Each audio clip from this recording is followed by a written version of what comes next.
and I'll let you guys take the meeting.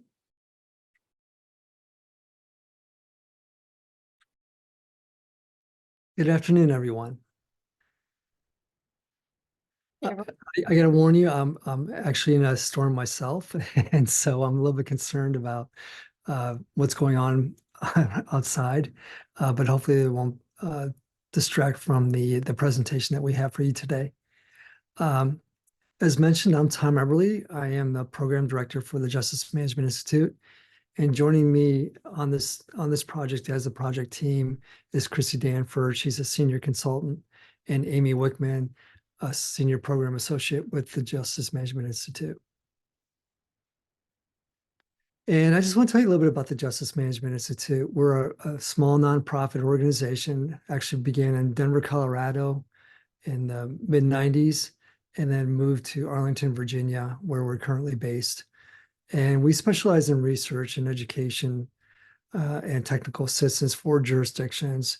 And what we really specialize in is a client-based technical assistance approach, where we really try to work closely with the individuals of a jurisdiction to find a solution that works best for them.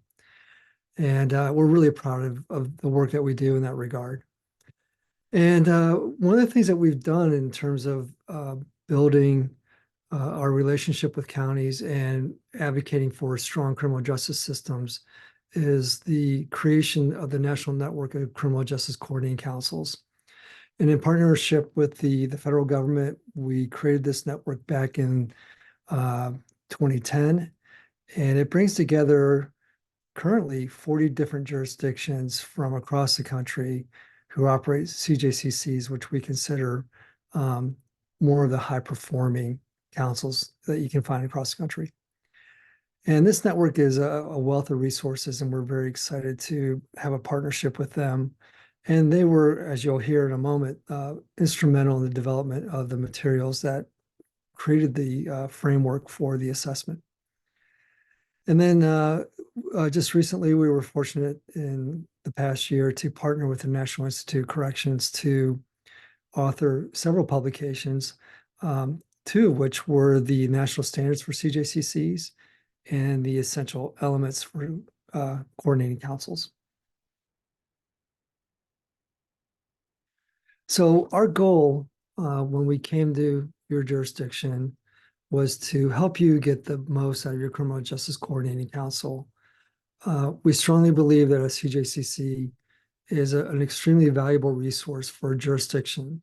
You think about the people that are on this call that sit around your table and the roles that they perform and the influence that they have in shaping public safety.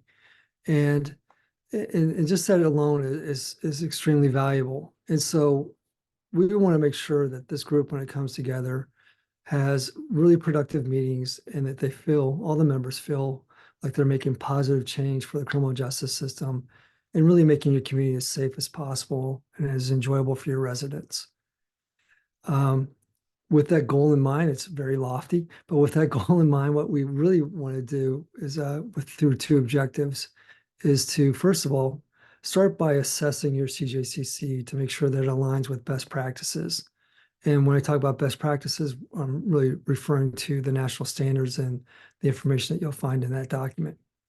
And then from there, we want to move you toward collaborating with us to make some improvements to your bylaws based on the recommendations from the assessment and the discussions that we'll have during this call in terms of where you want to move in terms of your council, its structure, and ultimately, how you want to see it perform in your jurisdiction. So we're going to move to the assessment. We're going to talk about the assessment process and the steps that were taken. And we're going to then share with you our findings and then wrap it up with sharing with you our recommendations and having that conversation about how we move forward. Just want to quickly step back for a moment and just kind of reiterate the idea of the assessment framework. It originated through the development of the standards, and then it was complemented through a companion document, which we call the CJCC Essential Elements.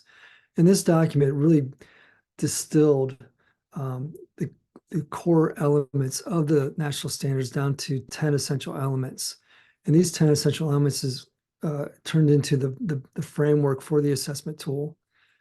And really what it does is this framework, it's a tool that compares your CJCC to the ideal model that's described in the national standards.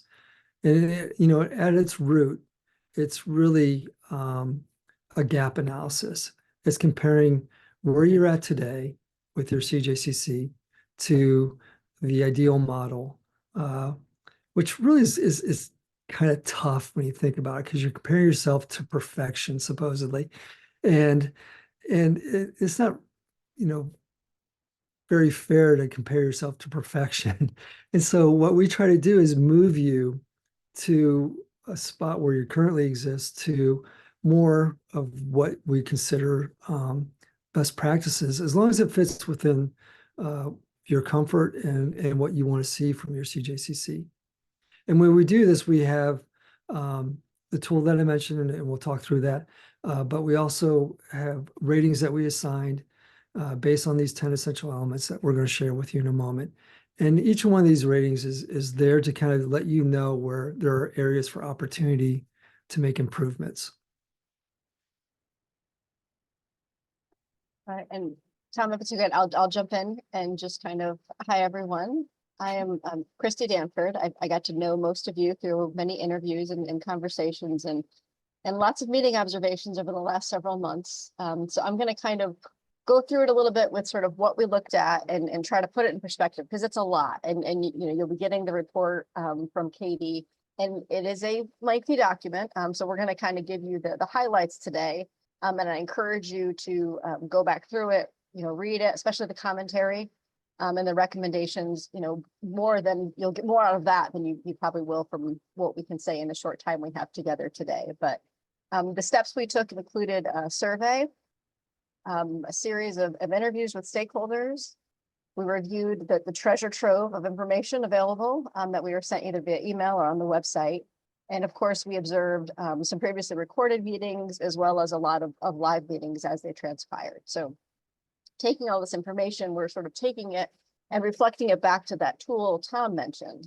And within that, I like this image because the document, the 10 essential elements, all the factors therein, it's a lot of detail.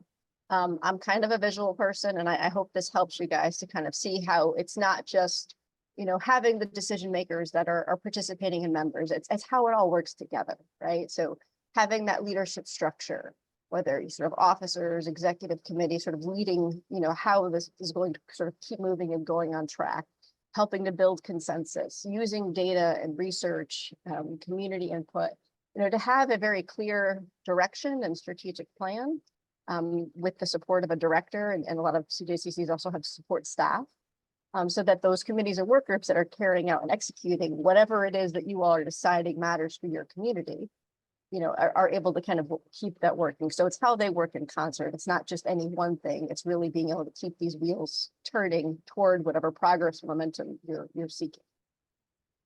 So when we go through the elements, and we'll go through a bit more of it in detail, I just want to kind of, the national standards have a lot of extensive detail and commentary. The essential elements kind of break that down, as Tom mentioned earlier, into these 10 categories.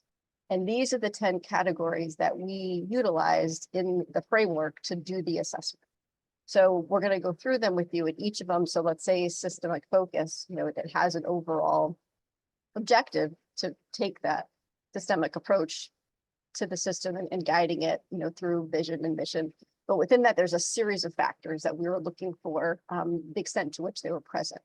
And we did that for every one of these categories. So we're going to kind of talk you through that. And the other thing I would just like to lift up is that whether or not you maybe know it, you're a pioneer right now. The standards came out for the first time in 2023.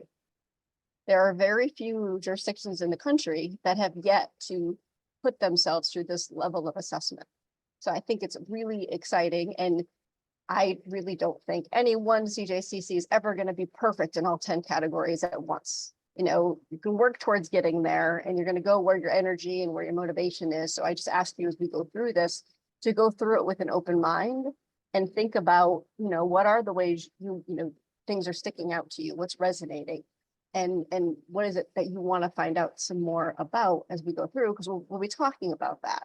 And you all can prioritize what you choose to do with this as you go forward.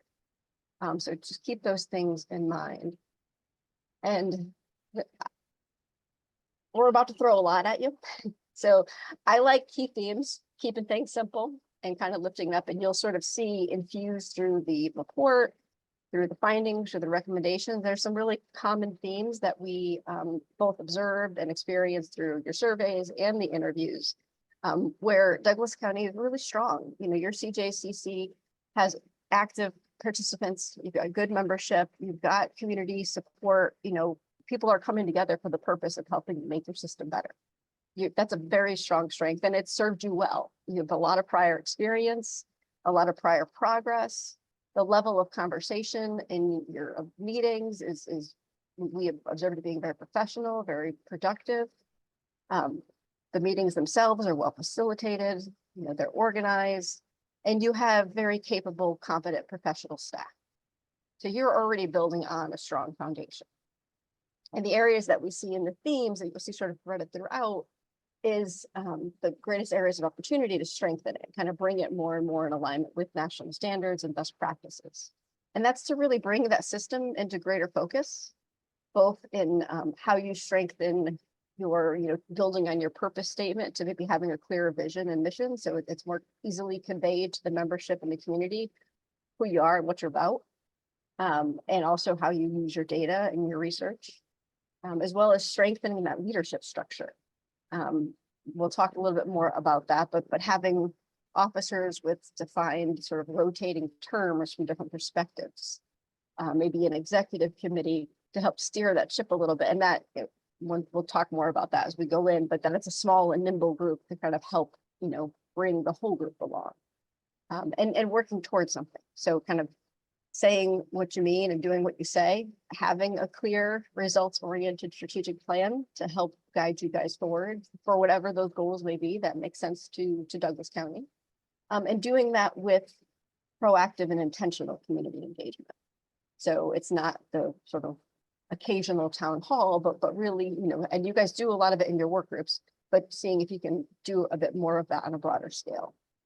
So on that, I'll just kind of lift those themes up to you, and then I'm going to transition over to Amy, who's going to we'll get into the nitty gritty.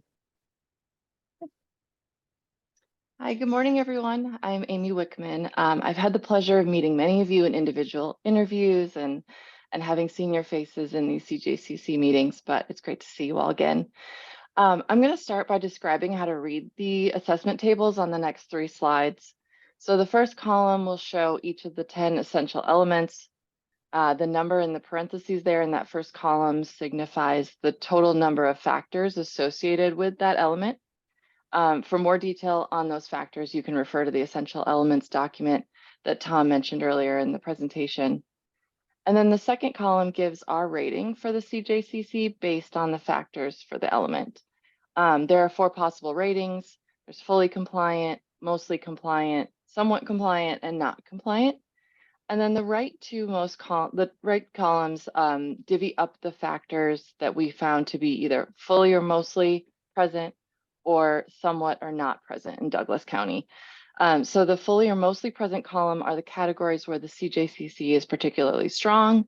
And then the last column is where the CJCC is not quite as strong. And then the parentheses in these columns show the number of factors that fell into those categories. So the compliance rating that we gave for each element is based on the appearance of those factors. So we're going to briefly describe our assessment of these elements and highlight the most relevant factors. But as Christy said, this is going to be kind of a high-level overview for the sake of time. So please know that the report is coming out right after this, and you'll be able to read in much greater detail how we made these determinations. And we'll also save time at the end of the presentation for questions. Okay, so I'm going to jump into the first 2 rows here. For systemic focus, the CJCC focuses across agencies and systems and has a strong purpose. It is, however, missing a mission and vision statement to convey the systemic role of the CJCC to the members and the community. There's also an opportunity for more directly maximizing system resources and responding to crises. And then, as Christy mentioned, participation and membership are great strengths of the CJCC. There is some opportunity for improvement, such as bolstering the onboarding process and clarifying member expectations.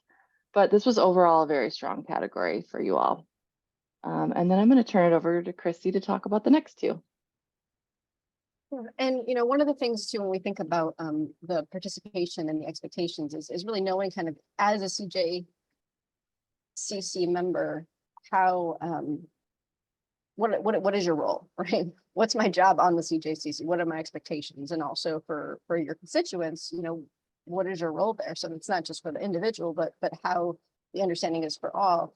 And your CJCC is actually rather large for the size of jurisdiction that Douglas is. So one of the things that we are recommending is maybe to rethink about the size of it as you guys go forward and work that through. And then when we talk about leadership, you obviously work really well with staff, strong meeting facilitation, a lot of that support in county, a lot of the CJCCs would look to have designated officers, and that would be a way that you guys can sort of transition that leadership over time. So it's not always for Pam, right? So that there's some sharing that around and giving people different roles. And when they come into it with energy, right? And if they serve for a set term, they can then transition off and somebody else can transition in.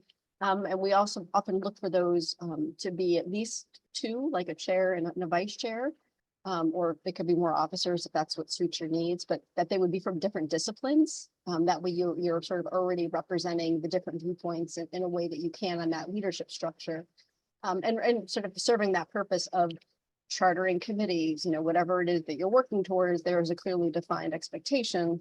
And the officers, the leadership structure is really there to kind of keep it intact and helping to move it forward.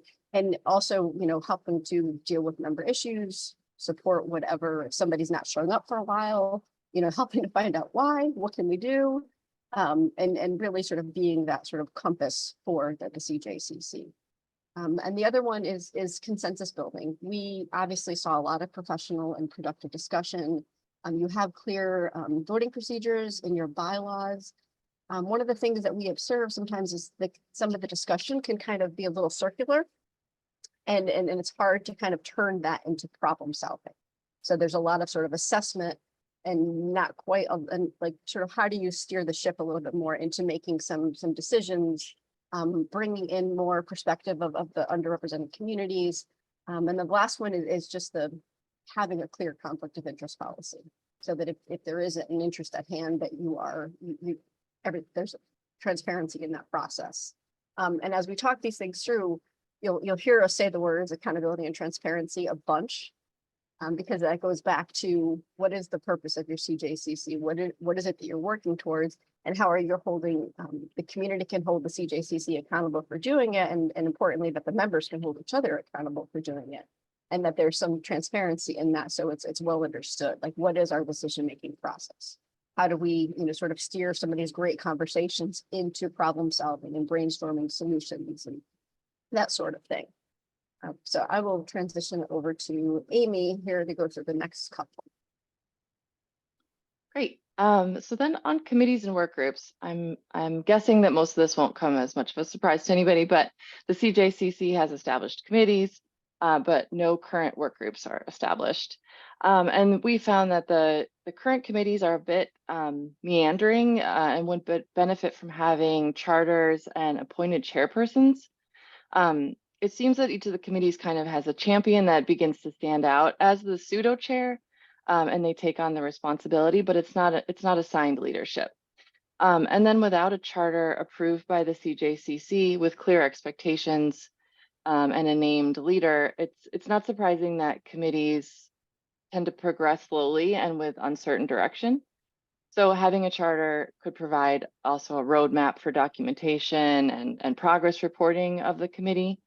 We learned that information sharing between the CJCC meetings and the committee work is somewhat disjointed. So making that connection stronger can really help with accountability and transparency. We heard in some of the interviews that folks would really like to hear more about what's happening in those committees, you know, where they stand, what's being debated, the goals they want to achieve. So overall, there's productive collaboration in committees, but they could really benefit from having a clear purpose, membership, leadership, objectives. And then moving on to strategic planning, there's currently no strategic plan. This was the element for which the CJCC had the lowest rating. When looking at the previous plan, we noted that it didn't apply SMART criteria, which stands for specific, measurable, achievable, relevant, and time-bound. We know that strategic planning makes people recoil, and the last thing anyone wants to do is spend a lot of time on something that's just going to sit on a shelf. So we don't want you to waste your time, but strategic planning doesn't have to be a waste of time, and the process and roadmap that it creates can be really helpful if it's done right. So similar to my feedback from the committees, this can really help with accountability and transparency to the members as well as your community. And a strategic plan can look like a lot of different things. So making it your own and doing what's helpful for you and your CJCC is really important. And then on a more positive note, the CJCC has productive and well-organized and facilitated meetings. There's a routine meeting schedule, documents are sent in advance, the public is able to attend and speak. But of course, there's still opportunity to make improvements. We thought that posting a simple annual schedule online could be helpful. And then moving back to in-person meetings to help foster more engagement and dialogue. And then documenting those meetings with meeting minutes. And then from here, we'll move back to Christy and the next slide. Thank you. You know, and the meeting documentation, you know, and I think it's sort of the state of the world, right? We all went virtual and we found the conveniences of it. A lot of the feedback we got, and particularly in the interviews, and also kind of goes back a little bit, I think, too, to some of those circular conversations, is having that time for that trust building and that debate and the dialogue and those relationships, right? Like when you have the in-person time, you know, you're breaking bread or you're talking before the meeting or after the meeting, you know, those are really important parts to this and can help lift that up a bit. So with 6 meetings a year, if you stay on the every other month schedule, you know, doing those in person would probably help to create some of that space. Is also when you're debating, you know, when we want to charter a committee to do something, or we need a work group to do something, you know, what do we want it to do? So that you have that time and that space together in person to hash some of those things out and set some of that direction so that the committees can be successful in what they're trying to do. And that there's clear expectations of whatever that might be. And I think that also goes to the next series of findings, particularly around data and research. You guys have tons of data and gobs of research. And one of the reason we found it somewhat compliant is not because of the sheer number, right? It's about what do you do with it. And so we're seeing a lot of it in use. There's a lot of engagement with outside partners and researchers. But some of that data, it's just sort of, one of the interviewers, I think that the quote was something to this effect that we're data rich, but information poor, right? So how are we putting that information into use in our decision making? And in conjunction with what the data you already have, like your weekly jail trends and your pretrial data, what you already have, there's other parts of the system that there isn't data for yet. So, you know, can you be thinking about, you know, you'll see it in recommendations, you know, some system-wide performance metrics, something that's going to tell, you know, how is the system functioning? You know, how the speed with which cases are processing through, your violent crime rate, your recidivism rates, you know, so you can sort of have these more global system indicators in addition to more specific metrics that would be relevant to a strategic goal or objective. And then, you know, and that also goes back to that accountability, transparency aspect. So if you do put in the work to do the system metrics, you know, put out an annual report, share that information, talk about it, you know, have some community engagement sessions around it, so that there is a common understanding of how how is your system working and what's sticking out as the areas that you want to prioritize your resources so that you can maximize them for the benefit of your system and your constituents. So just building on what you have and just trying to strengthen it and streamline it. And also one of the areas here, this might be an opportunity too for some work groups where if you've got tremendous data research staff available to you and all this information, but having some work groups so that the practitioners that are living and breathing the day-to-day are helping to inform those methodologies, and that information is going to be more easily put to practice within or sort of to guide the work of the committee, or feedback how well you're making progress in certain things. And then community engagement, I think we already spoke about this here, where it's somewhat compliant. I mean, you have the website. You've done some things over the years, but really being more intentional and proactive in how that shakes out. We'll give you in the recommendations like a series of ideas. They don't have to be heavy lifts, but just sort of having that consistency of expectation and checking it out, seeing what you can do. So that it is defined and clear expectations for community engagement so that you're able to deliver on it. It's not, and I'll be the first to say, it's not a town hall where you get 80 ideas from 80 different people and they expect you to go do them. It's not that, right? It's being more productive and intentional where you're debating an issue and you want to have some community dialogues about community feedback on that issue and bringing that back to the committees or the work groups. Or how you structure your membership. And there's lots of ways to do this, but it's just really being more proactive and intentional in how you choose to do it. And then the last one is mostly compliant in director and staff. You have Katie, you've had Matt over the years, lots of really good, competent professional capabilities, and how you guys can utilize them, particularly having, if you do decide to have an executive committee, having Katie be more directly accountable to that executive committee, and having that clear line of expectations. And a lot of it has been, and you'll see it in the commentary and the report, where getting sort of the beginning, the first year or two of a director being in a position, you all know, it's kind of like drinking from the fire hose, and building those relationships and trying to adapt to those things. So, having more that direct connection with an executive committee and a strategic plan kind of helps to bring in some of that guidance from staff as well, so that there's not competing expectations and you're not subject to burnout, because you're all working together towards whatever end it is that you all see fit. So that's the gist of the findings. And of course, there's more detail in the report itself, but hopefully this isn't seeming foreign to you at this point. Hopefully some of these things are resonating with you. And I'm just going to kind of switch gears now into the recommendations. And one thing I will say about the recommendations is, we're trying to give you some things that you can do some good foundation sort of momentum builders over the next year. And some of these things you can start, you can move forward. Some of these things you may decide that's not for us right now, and that's okay. You all just, kind of pick and choose what you all have the energy and the desire to do and work towards over time. But the first is sort of building on your existing purpose statement, which is a very long purpose statement that's into your bylaws. It's kind of a whole paragraph, to see if you can sort of have that vision that is sort of setting and conveying to yourselves and your community, what you're working towards and your mission of what you're going to do. As well as bringing your leadership structure more in alignment with national standards. And again, that's, officers and executive committee, having time and opportunity for some of those executive level leaders to really kind of hash out issues, debate them, have those candid conversations, and really help to engage the full membership in working towards whatever the agreed upon goals and objectives are going to be. And I really do, if you are going to have an executive committee, one thing that we would encourage is that it's small and nimble. You don't want it to be basically a somewhat condensed, replicated version of the CJCC itself. This is really for the sort of the quarterback and the main, bad analogy, but keep it small, keep it nimble.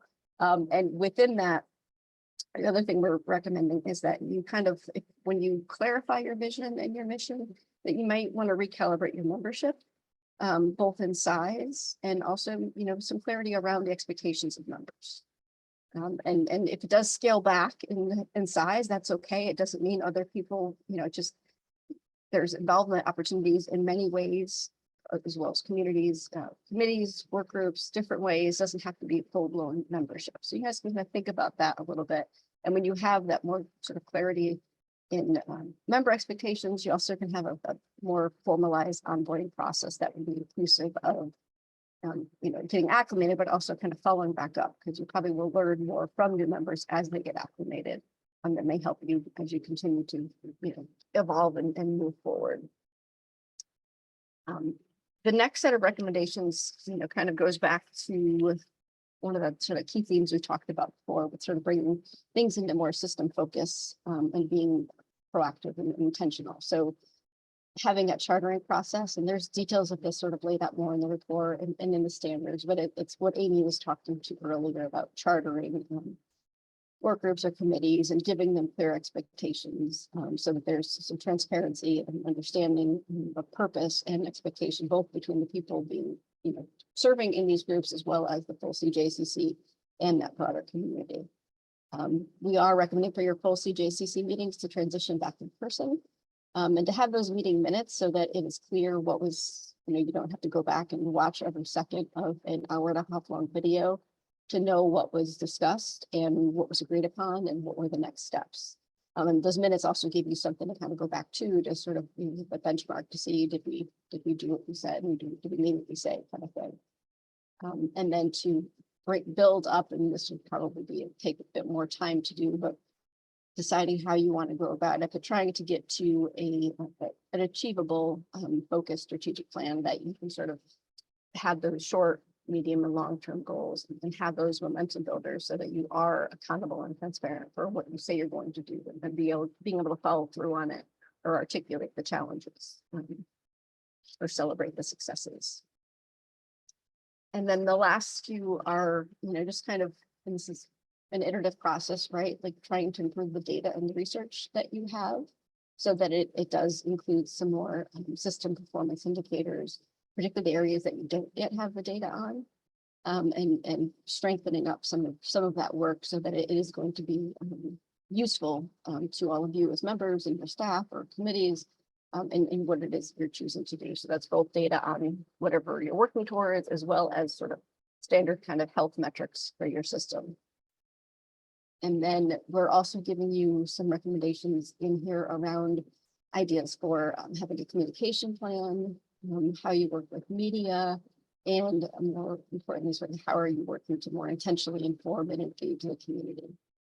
And the last recommendation is kind of it's sort of a part and parcel. It's when you do sort of decide which, if any of these that you all choose to do, you'll probably need to make some revisions to your bylaws, and you can kind of do that together by sort of going through the report a bit and breaking that down. So we've kind of left it at some next steps. One would be to encourage you all to check out the report, read it, give us your feedback, and of course, if you see anything that's factually incorrect, you obviously let us know, and we'll make sure to fix it.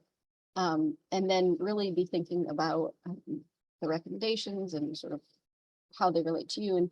And if you are going to be thinking about changing your bylaws, we hope that you have a work group that would do that. I think that's probably going to be the bulk of the discussion from here. So if it's okay with you, Katie, I'm going to go ahead and pull down the slides and we can kind of open the floor. Is that good?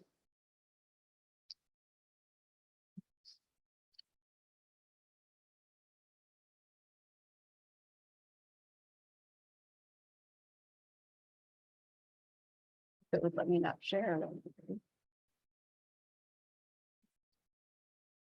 Sorry about that.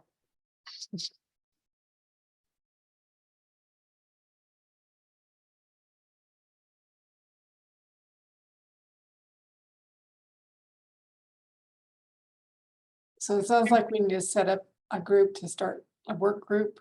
That'd be the first course of action. Or just have a discussion about what we saw today to start. I think we'd like some discussion first amongst this group to sort of get a sense of how you feel about some of these recommendations. And then look into starting a work group. I guess I was hoping to get, like, to me, one of the easy ones is moving this meeting to being all in person. I want to see how the group felt about that.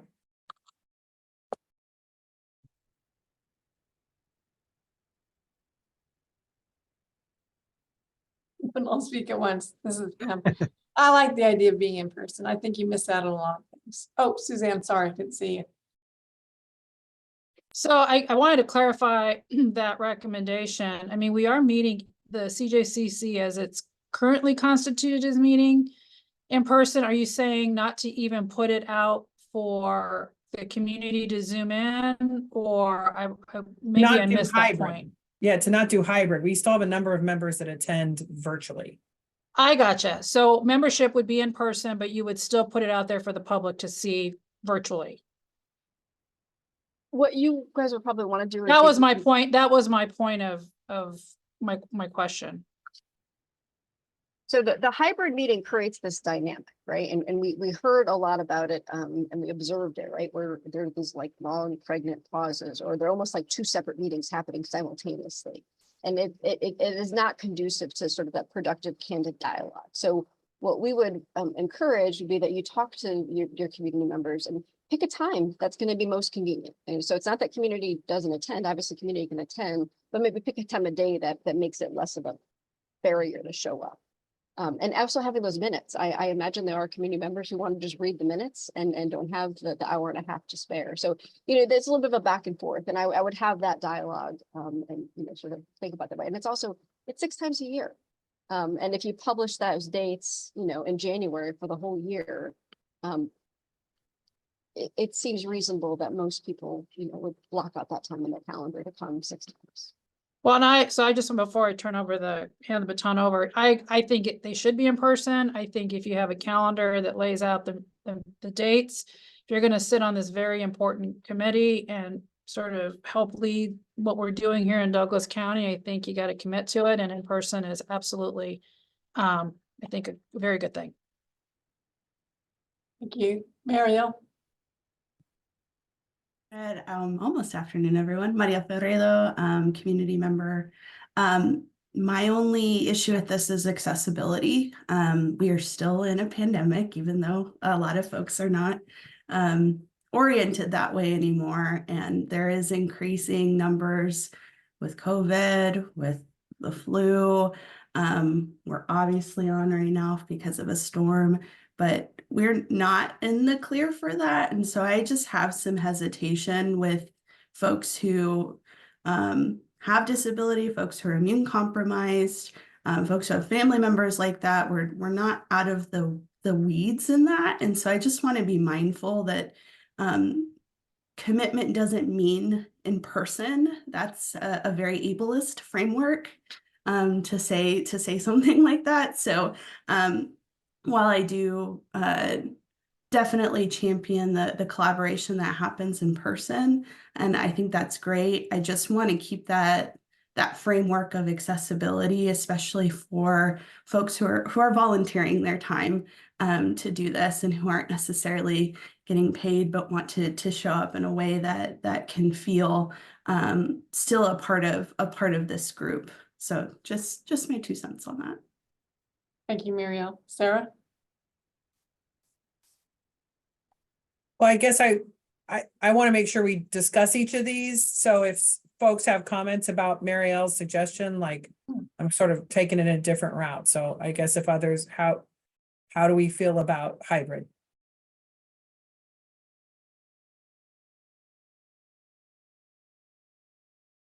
Commissioner Reed, I'll chime in that I think there is a little bit more discussion to be had, and something that, excuse me, spoke with Katie and Sarah about before this meeting is that I hope after today's meeting and reading the report that we really get some sort of thoughtful feedback after folks have an opportunity to chew on things and digest a little bit. And this is one of those things for me that I think there's a few different angles to look at it, and accessibility considerations are definitely one of them, and public participation is one of them. So if anybody has any immediate reactions, I do want to hear them today, but also hope that folks will chew on it. And my reaction is we need to suss that one out a little bit and what the implications of it are. Go ahead, Sarah, if nobody else has comments about the in-person or versus hybrid. Well, and I would say I definitely think it is something, I totally agree with what Marielle said in terms of, you know, engagement doesn't have to be necessarily about virtual or in person, but I think what we're hearing is the underlying recommendation that we need to do more to engage. And so if we are going to stay hybrid, you know, I guess my challenge to CJCC would be, what more can we do as a group? You know, if we want to be accessible and transparent to the community, to be more engaged as a group. So maybe as we're reacting to these recommendations and thinking about those comments to give back to Katie, if we want to keep these kind of hybrid options, what are we all each willing to do to commit to in terms of participation? Because I think that was their underlying heart of their recommendation. My question was going to be more in terms of both, you know, minutes and recording. I know Katie is more than willing to take minutes and she's eager to do so. So I would just say that in the past, we used to take minutes, but then when we recorded the meeting, I'm a person who doesn't read a lot of minutes. I would go back and listen to a recording. So I just want to be a little bit mindful of like double work between both recording and storing a recording on our website, which does take space, and having minutes and having them approved. So I'm not opposed to it, but I do want to just point out that like since the minute we quit taking minutes, we have, you know, had verbatim recordings available on our website. So this is the only other meeting the county had other than the county commission that we both record and then would do minutes for. So I just also want to kind of put that out there in terms of that level of engagement.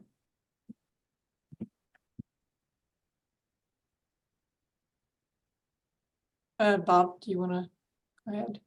Yeah, just a thought to build on both what Marielle said and what DA Valdez said. You know, I don't think it's like an either or thing. I think there's probably like two or three iterations that we could get from A to B. It sounds like a value is the members of the CJCC should make a commitment to be in person as often as possible to the degree that it's possible. So I think that's something we could embrace as a value and try to hold each other to. By having in-person meetings in a room that's conducive to that and, you know, allows us to do all the things that we do. I think the hybrid, my experience with hybrid, just reflection on it, is if you want engagement and participation, that's what you do lose that. But that doesn't mean we shouldn't be transparent to the public with the meeting. And so you know, if there's a storm or there's a spike in the pandemic or something's going on, there's no reason we can't do what we did today, which is to switch to all online, right? Because when we're all online, then we engage in the same way. So, you know, I think a little bit more reflection and discussion and maybe coming back with a specific recommendation to this group that they could adopt might be a good step forward. But I would agree that hybrid meetings are awkward and people hide and disappear. So anything we could do to encourage us to not hide and disappear because we have shared value that we want to be as engaged as possible, I think that's good. Thanks, Bob. Brad? I was going to basically say what Bob just said, which is, I mean, I think it's important to have the Zoom for people to join in, to watch, the public to watch, and with what Sarah was saying, to have it recorded so people can go back and watch it. So, but I do think the commitment, you know, for the members to be there. I mean, you know, example, our city commission meetings, you know, we try to be there in person. We intend to be there in person, but other people chime in who are not there, and occasionally someone's out of town or something and they Zoom in because they need to be there. I think that's fine. I think the key is the commitment to be in person. And if we're only meeting 6 times a year, on one hand, you hope that's easy. On the other hand, if you miss one of those 6 meetings because you're traveling, you want to have that option to join in. So I think I echo Bob and I also echo Sarah on the minutes. I'm not a big fan of reading the minutes if I can watch the meeting, especially at time and a half speed. But finally, I would say the other part of the engagement, and I'm sure we'll get to this, is some of those recommendations about membership and, an executive committee.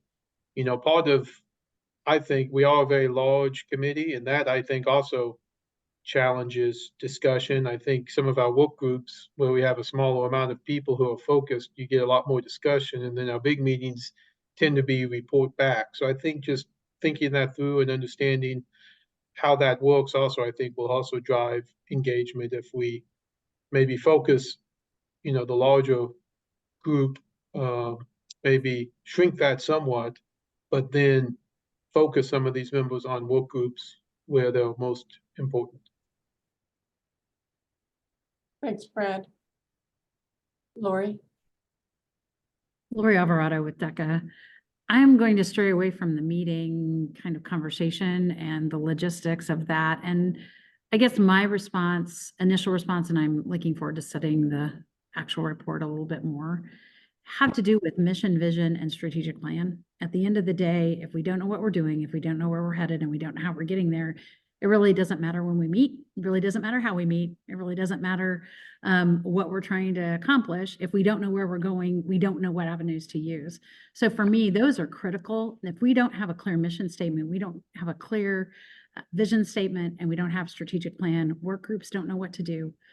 We don't know how to communicate clearly with the community. And quite frankly, our meetings become just meetings for meetings. So for me, I would rather concentrate on where we're headed and what we're doing and have the logistics kind of play out based on where we figure out where we're headed and what we're doing. But that's my initial response. And I stand open to change my mind when I read the report more thoroughly.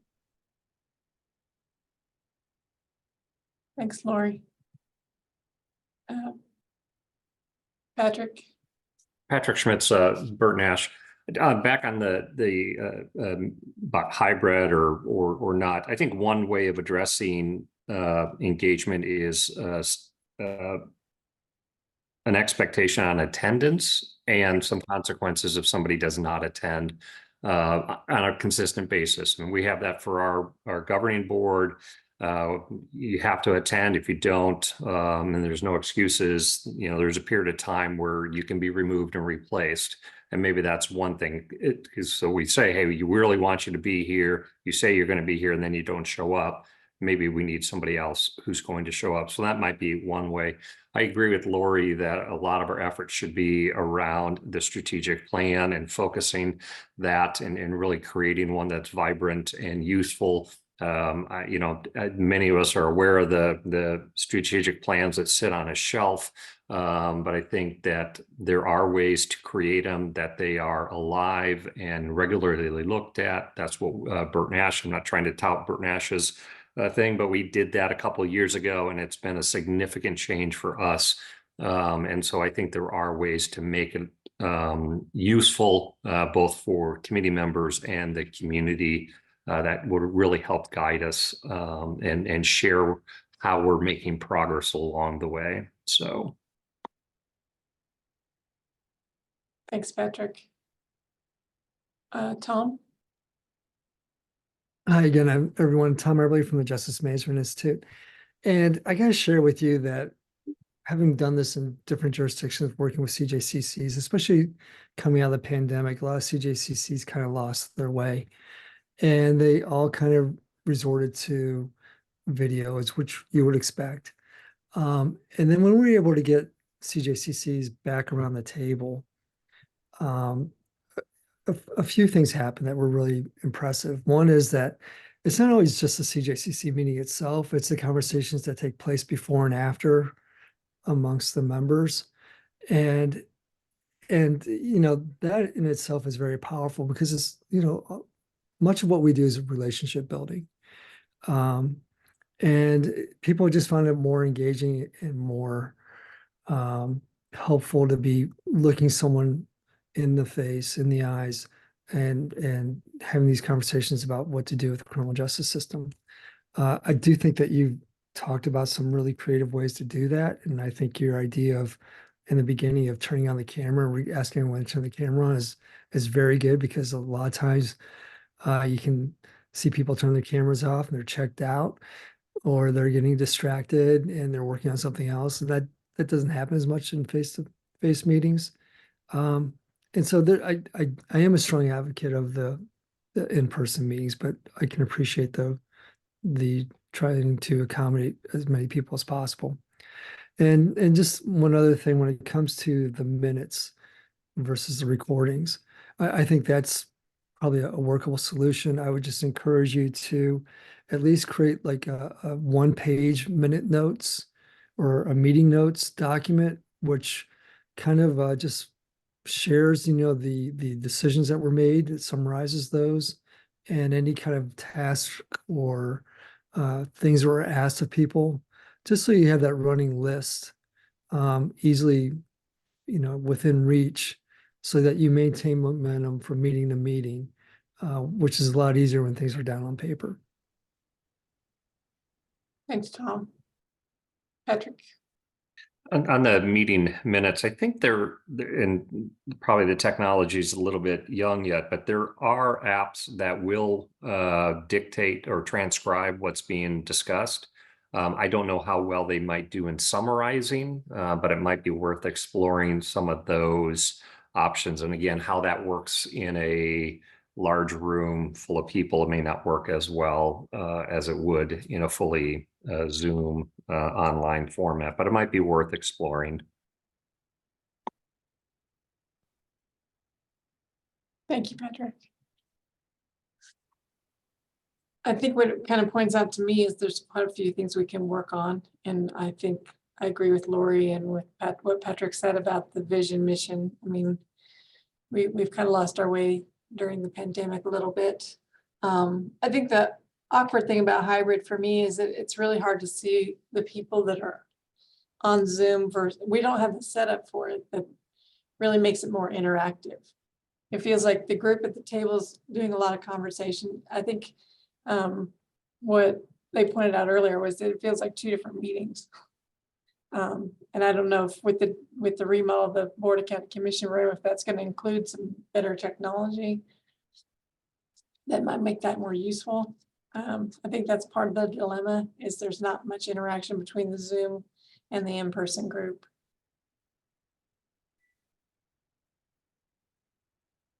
Are there other things on the report that you guys would like to discuss? I think. Do you mind if I just pop in and ask a question? Sure. I'm just curious, and I know Katie has a worksheet to kind of help elicit some of these ideas, but really just kind of, was anybody surprised by the report findings? And are there any other things beyond the in-person, or the meeting minutes and the strategic plan and mission and vision? Anything else like sort of pop out at anyone, or any big or areas that you want to learn more about that we can help you with? Bob? Yeah, I really look forward to reading the report in detail too. One thing that struck me as I was looking at it is, this is a group that's in its 7th year and probably 2nd or 3rd evolution in terms of members. And I think a thing that might be helpful at the beginning of the report or as an appendix would be just to highlight some of the things that have come from the CJCC process as it's existed. Right. So, if you look at where we were before we had a CJCC, no pretrial programs, no stop study, no specialty court dockets. And I think we could summarize those things, because there's another whole piece of this that a lot of work has been done, not just in this space, but also in my space, the behavioral health space. We have brought online a ton of new components that offer tremendous opportunity to synthesize, analyze, and continuously improve. So, I think these recommendations are solid in terms of honing and refining structure and getting clear about priorities. I also think, let's not forget that we have a whole host of things that evolved organically, because we were looking to maybe not necessarily best practices. Some of these things don't have long histories of best practices, but putting the components in space that we have a system that is different and that is vital, and can actually get us from A to B. Again, I look forward to reading that, but I also think putting some of that forward in a report, particularly a public facing report, might be good to balance the opportunities with the accomplishments of this group. Yeah, and Bob, there's some of that in there, but if you think some of it's lacking, just let us know. Thank you, Bob. Sarah? And maybe Krista, you could put up the slide on data. Again, I think that's the hard part of, like, I want to make sure I'm referencing it correctly.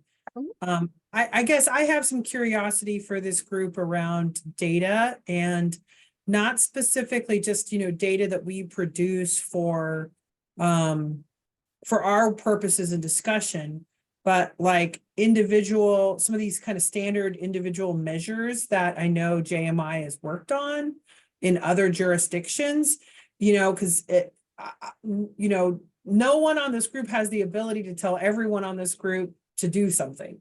So, what are our, I think some of this would be, we would all, each organization would commit, and some have and some haven't, to, producing some statistics that help us measure up against other national partners doing similar work. And, my assumption is that many other department heads might have some questions around that. I don't see data from municipal court, or necessarily LPD. We don't share those kind of in this venue. Are there just, I think it might be worth digging into what kind of data each organization is willing to sort of put together and share, and how, and what do we need more from JMI on that?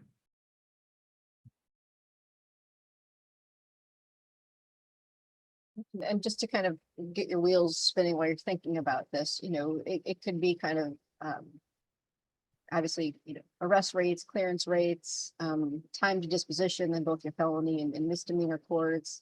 A lot of the jail data is kind of that mirror on the system. So looking at, bookings, looking at length of stay, reasons for bookings, there's lots of different ways that this can, you can sort of lift it up. And I'd also encourage you to think about, when you do have whatever data you're able to get, report the year-to-year trends, because that can give you kind of an early indicator of where you might want to prepare for in the future, or you kind of see like the wave coming in advance if you're tracking year to year, or if you have a very specific SMART goal. Like I'll give you an example from, other jurisdictions. We're like, what, you guys have already kind of been there, done that in many ways here, but just like changing jail use for certain types of reasons, and being able to have a metric that's going to track that, so you can see how those trends progress over time. There's just different ways, and it doesn't have to be overly complicated or complex. It's just kind of starting with what's going to be important for you all to know about your local system, what already exists, and how do you want to work around the contours of what exists to try to get other information that you eventually are going to want to know. And we were working in Coconino County, which is Flagstaff, Arizona, and we were producing a report very similar to what Christy was describing in terms of key data points from law enforcement to probation. And it was fascinating when there started to be a spike in the age of some of the felony cases in the district court. And it started a really healthy conversation by the DA's office and the public defender's office in terms of the impact the delay in case processing was causing in the courts. And it turned into the impetus for them seeking an additional judge, which they were eventually able to get from the state. But just being able to monitor those trends and then be able to proactively do something about it was really quite interesting. And if you are going to do kind of educational forums with the community or things like that, it kind of gives you the data to have some of those conversations around with, rather than what you hear on the 6 o'clock news, you know, and then what are the trends over time, right? So you have something to kind of compare and contrast, similar to the hot button issues with what the system has experienced or is preparing for.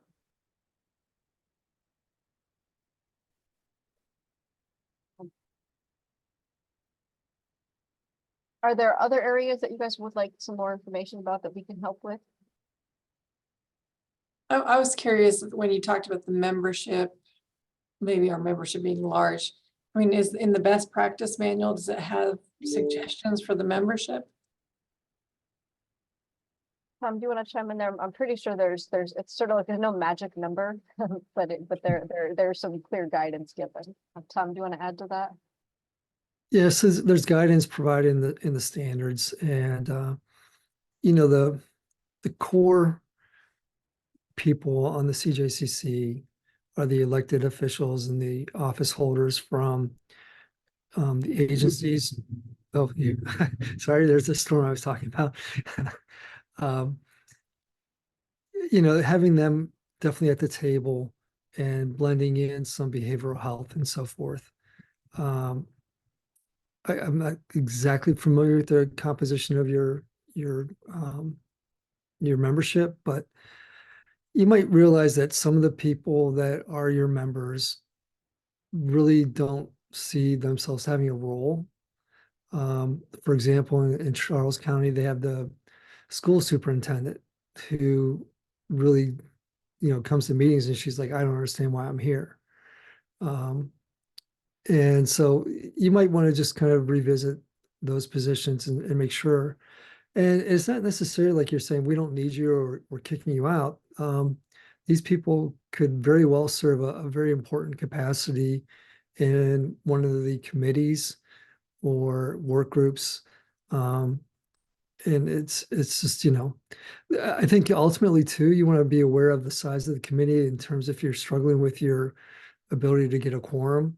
And if there are people that routinely do not come, and that's making it difficult for you not to get a quorum, you need to revisit, you know, is this really a necessary person to have as a member?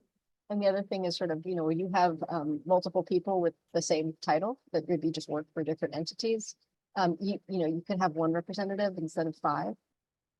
You know, just sort of, you know, and you guys don't always have it, but just sort of having that conversation amongst yourselves as you sort of get into the work group to sort of dig into some of these recommendations and the bylaws to have those conversations. You know, how do we equally balance our membership so we don't have, you know, an overweight of any one perspective. And really, you really need and you want to value sort of those diametrically opposed perspectives so that you can come together to find more common ground and more solutions that you all can get behind. Thank you. I'm also curious about, you talk a lot about voting. We have traditionally never voted on a thing.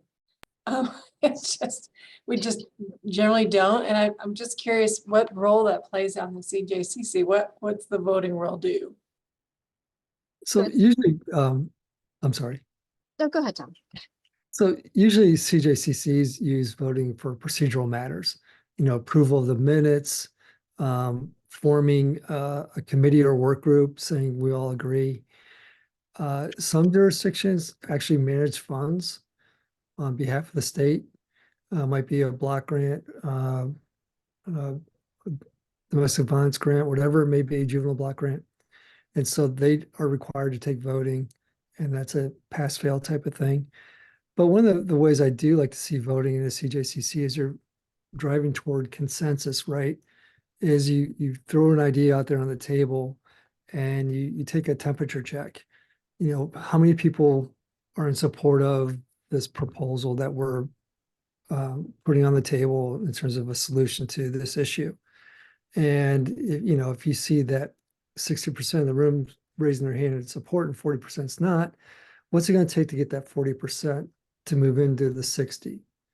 And that's where you can use it as a conversational tool, you know, to guide the conversation. And one thing that I would just encourage y'all to keep in mind, and I would say this to my CJCC, is, you all are a body of leaders. When you all decide to do something, you're the actual people that can make it happen. Right. So when you set your mind to doing something and you come together on it and you clearly articulate it within your body and to the community, you could really make effective things happen, and you have, right? So you can keep doing that. So when you go back to voting or things like that, it's a lot of them, it's procedural, or there's sometimes we've worked on it so much, we know it's going to sail through unanimously because we've already hashed out those things, or our work group has done the work, and we've sort of given them a charter and authorized them to do this kind of work. So you're setting yourselves up to do the work that you're called to do for your community. So just don't forget that. And Chris, you made me think of a great example. It's the chair's responsibility to decide when a vote should be taken. And in Mecklenburg County, when I was the criminal justice director there, we went through a very long process of developing a new bail policy, adopting a risk assessment tool. And, we had the typical group of people around the table in terms of the CJCC. And after months and months of working on this, our chairperson wanted to take a vote to make sure that everyone was going to support this policy when they walked out the door. And we didn't want anyone to go out and bash the policy in the media and leave the judges really out to dry, agreeing in the room, but then going out and saying something else. And so it was more symbolic gesture to say, I want to make sure that we're all on the same page before we leave. Thank you, that was helpful. Bob, did you have a question or a comment? Not a question, but a comment to build on what Tom is saying. I think we've seen that in the evolution of, for example, behavioral health crisis coalitions, right? Where you try to assemble a table of folks, in the sense that Commissioner Reed and I have attended a lot of things with NACO on Familiar Faces initiatives. Consensus-based decision-making is, a way to avoid fights over voting. And it just sort of, it allows you to continue to sort of not declare shared purpose until you do have that consensus. And sometimes that takes a little bit more time, and sometimes it's a little bit more nuanced than simply taking up or down vote. Thank you. And quite honestly, the secret to voting, and I'm sure the people that run the county know this, you want to know what the vote is before you even take it. If you're really good at your job, you really want to know who's going to vote in favor of what you're trying to do and who's not. So that's where the chair and the staff can be very influential and kind of, trying to liaison and advance the work behind the scenes so that the meeting does go smoothly. And I'm just going to kind of sort of try to wrap this part up here, Pam, so we can get back to it. It's just, when you are, as a body, deciding to do something, you're chartering a work group to do something. Let's say in this instance, to go through, the recommendations and think through some of them, and how, sort of get through the sort of back and forth on what changes to the bylaws are you all looking to do. Be thoughtful about who you put on that work group. Be thoughtful about what you're asking them to do, because not everybody's going to have the time to serve on it, right? So who are, what kind of qualities and characteristics does your leadership structure and the members, do you all want to be on that committee? Because if we're looking forward to working with them over the next couple of months to kind of help you guys through this phase, and whatever we can do, we just encourage you to really take some time to think that through. So if there's no other questions, I'm just gonna go back on mute, but by all means, I'm excited to get your feedback, and I hope that you guys find the report useful. Yeah, just to follow up on that, Christy, a little bit, I think that link between like the work groups or committees, because and then the people on the CJCC is something we should dig a little deeper into, because we currently have 2 committees. Well, I feel like they were somewhat chartered. We showed what the purpose of the group was on a PowerPoint slide. That, I don't know, it kind of looks like a charter to me. And so, if I don't know if it needed to be on a scroll, we could have done that. So I think trying to figure out the distinction between some of those things. But when we did those 2 committees, they were pretty specific into some collaboration that we needed on, failure to appears and probation violations, many members of this body don't really touch that. So I'm trying to figure out, like, is that part of the conversation around, like, how do we align membership with the work? You know, because I don't know if you guys, just maybe that's something we can get into more as we, digest the report. And I would just encourage you to think about, align your membership with your vision and mission, right? So that's more global, right? And then for your committees, your committees are going to take on more of that sort of longer ongoing work, but maybe there's some clear objectives you expect them to accomplish within a set time frame. You sort of give them that sort of SMART goal they're working towards. Whereas your work groups can be much more specific and time limited, right? Those are like, you're not going to solve, everybody's, making it to court and staying out of trouble in the pretrial phase. That's an ongoing project, right? You're going to keep working on that. But you can have a work group that's going to, come back to you all with recommendations for how you want to revise your bylaws, because they're gonna grapple with the details of that. And just kind of separate those in your minds in terms of longer term ongoing work versus more time limited work to do a specific task.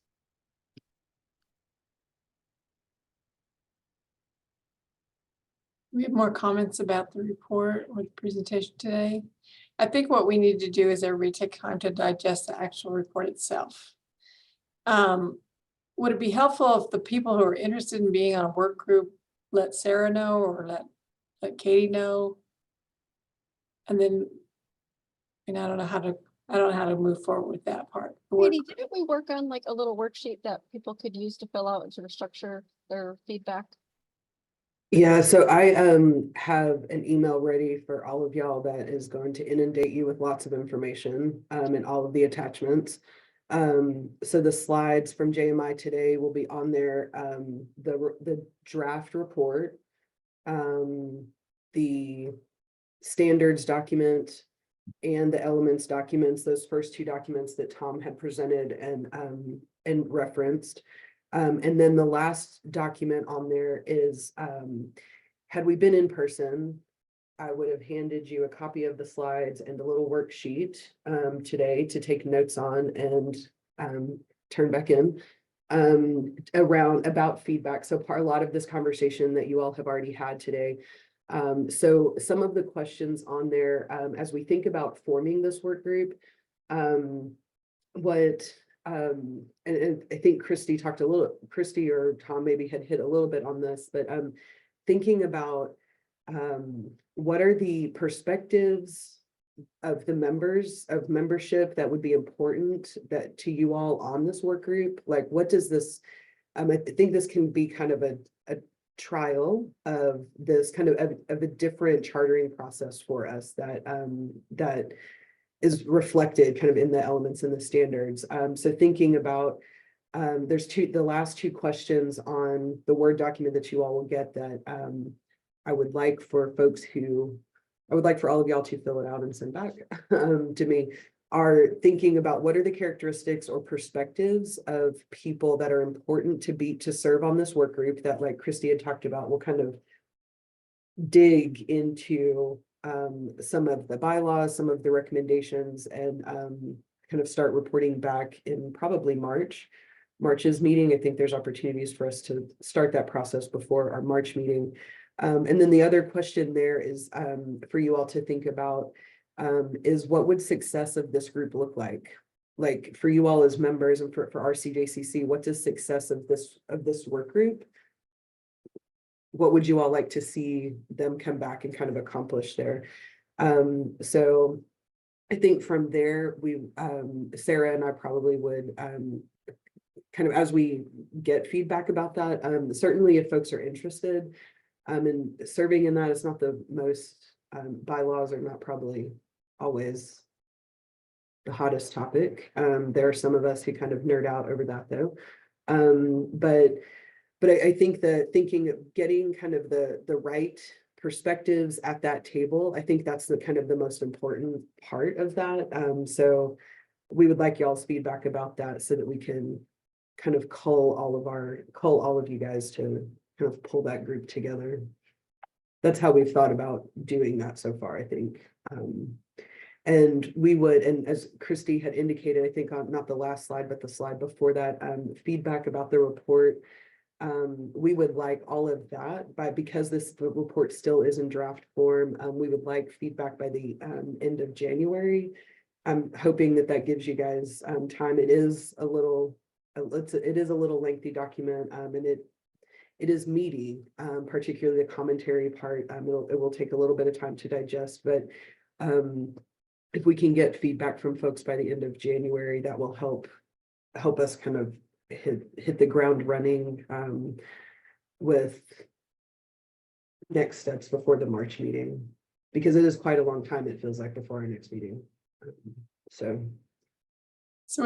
we need to give feedback about the report by the end of the month. And when do you want the information that we send to you in terms of what we want them to I think the same time, looking at like Christy and maybe Sarah, the same time frame. I don't know if that makes sense. Before, think I don't know if they're so interconnected, right? Your bylaws and Yeah. your recommendations are very much interconnected. So I think that worksheet that you created, I think if you all just put your feedback into that worksheet and get it to Katie, it'll be sort of one and done all by the end of January, and then it can, support it from there. because I would be getting this in email. I mean, I feel like I need to be sure feedback will not be tied to individual people. So it will all be just kind of compiled and anonymized. I feel like I at least need to just acknowledge that. So all of that you guys will get like within the hour of this meeting ending, and then friendly reminders to submit feedback throughout the rest of the month. So is the thinking that the bylaws work group is going to be formed before the March meeting, or determined? I mean, I think so. So is that kind of how we were like thinking of pulling them together before, or culling through that before? I mean, I think so. I just don't want to lose that much time. I mean, with us only meeting 6 times a year, I'd like us to keep moving forward if this group's okay with that. So if we get that together, we'll just be in contact with folks and try to get something moving. And that's just my thoughts. And you could always sort of share a draft charter with the body. Yeah. I mean, So if you all feel comfortable with that, if you don't, we can wait and kind of formally create it in March.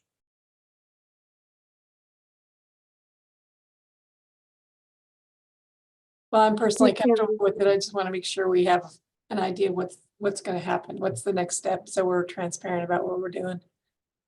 I appreciate that, Pam. I do think it seems completely possible and pretty important to form a bylaws committee. I think that unless there's overwhelming interest and like half the CJCC wants to be in that situation, by the end of January, Katie will have a decent sized group formed and then just work to establish some meetings. And then by March, there can be a substantial update about a progress update about how far into the bylaws that group has dug, sort of what their next steps are. And it will give an opportunity for some continued conversation around everybody's reactions to the report in general, and be able to give some feedback to that bylaws committee about where to focus on with the next steps of that work. That's what I see. Great. Do we have anything more about the report that we want to talk with JMI about? I really want to thank Tom, Christy, Amy for your time today. It's been great. I mean, the reports, we've got a lot to digest. The next thing when you talk about is the agenda for March. I think we've kind of talked about the bylaws update. Is there anything else we want to put on that agenda in March?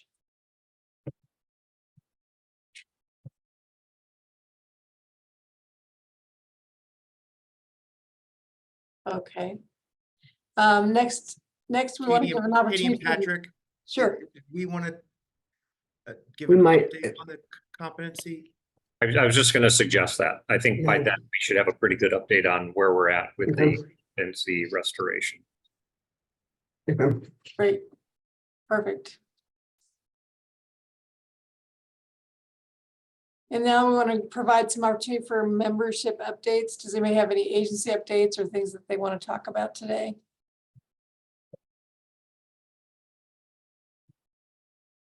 Nope.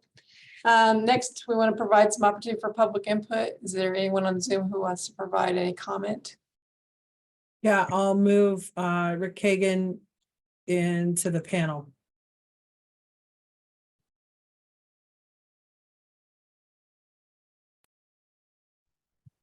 Yes, thank you.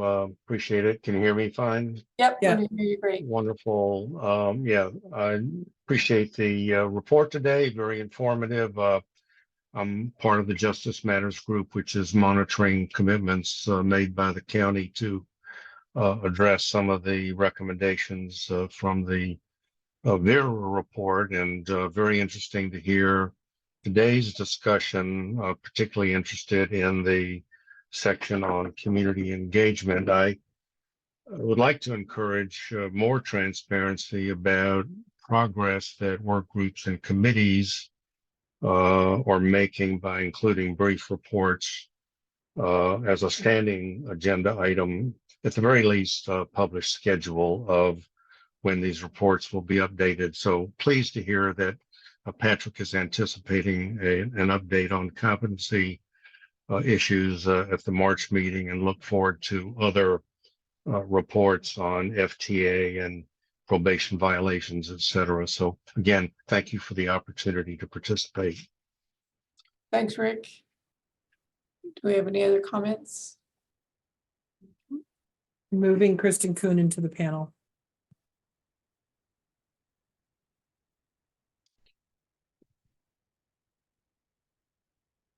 Kristen, you're in the panel.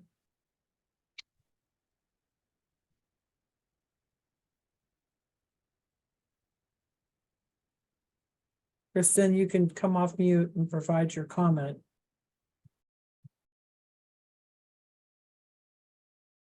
I'm sorry about that. My tablet was very slow getting me moved over. I just wanted to express, from a community member perspective regarding the meeting, I do see the value in the membership meeting in person, but I would just like to express that it's very helpful to us that maybe live farther out in the county to have the Zoom option to tune in when we can't make that drive into town. So I just want to pass it along. Thank you all for your time. Thank you, Kirsten.